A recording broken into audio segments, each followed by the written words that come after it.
Sumber daya alam. Halo teman-teman, salam Neobi.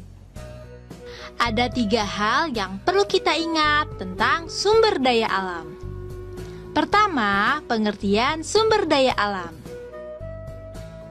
Sumber daya alam adalah semua kekayaan berupa benda mati maupun benda hidup yang berada di bumi dan dapat dimanfaatkan untuk memenuhi kebutuhan hidup manusia.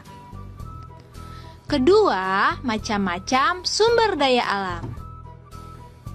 Teman-teman, macam sumber daya alam atau SDA itu ada 3 loh, yaitu berdasarkan jenis, berdasarkan sifat, dan berdasarkan proses. Berdasarkan jenisnya ada sumber daya alam hayati dan non-hayati. Apa ya perbedaannya? Sumber daya alam hayati itu sumber daya alam yang berasal dari makhluk hidup. Contohnya tumbuh-tumbuhan dan hewan. Manfaat bagi manusia antara lain sebagai bahan makanan, contohnya buah-buahan dan sayuran. Sebagai obat-obatan yaitu ginseng dan jahe. Sebagai bahan bangunan, contohnya pohon jati dan pohon kelapa. Sedangkan sumber daya alam non-hayati yaitu sumber daya alam berasal dari makhluk tak hidup. Contohnya, air, sinar matahari, dan tanah. Manfaatnya bagi manusia antara lain sumber minuman. Contohnya air mineral.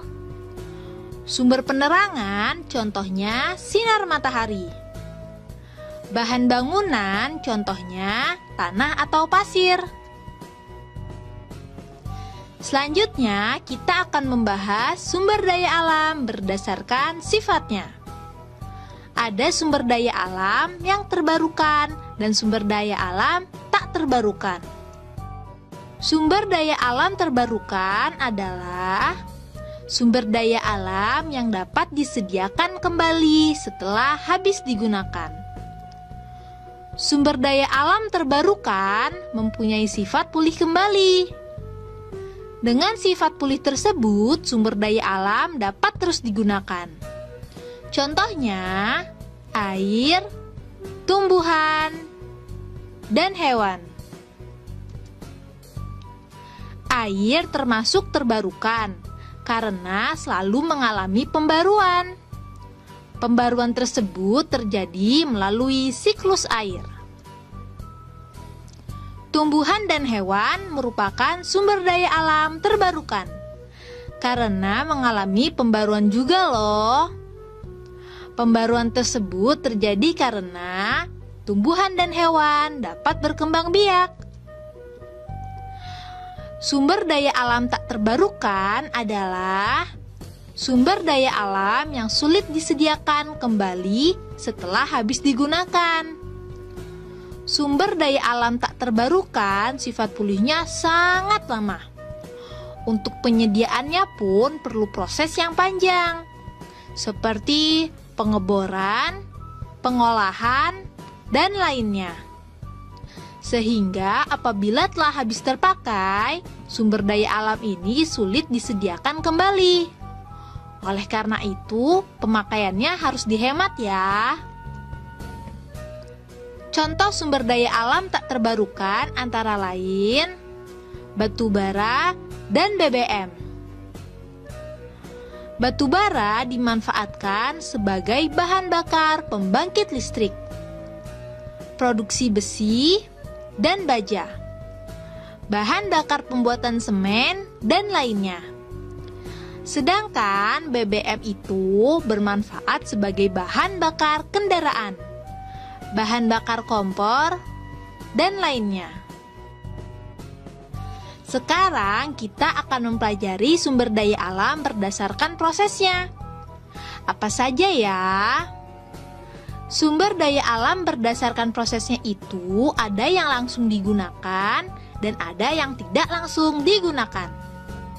Sumber daya alam langsung digunakan artinya sumber daya alam yang bisa dikonsumsi tanpa perlu teknologi. Contohnya antara lain buah-buahan, sayuran, dan air.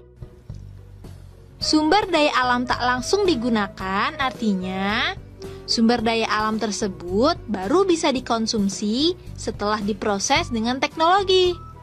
Contohnya minyak bumi, batu bara, minyak goreng, dan lainnya. Ketiga, sumber daya alam dipengaruhi oleh lingkungan. Kondisi lingkungan sangat mempengaruhi keberadaan dan kualitas sumber daya alam. Lingkungan yang terawat membuat sumber daya alam berkualitas baik.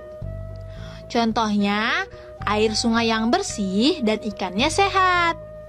Sedangkan lingkungan yang tercemar membuat sumber daya alam berkualitas buruk.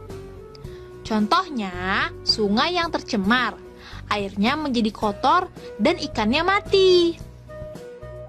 Nah, itu tadi beberapa hal yang perlu kita ingat. Diingat-ingat ya.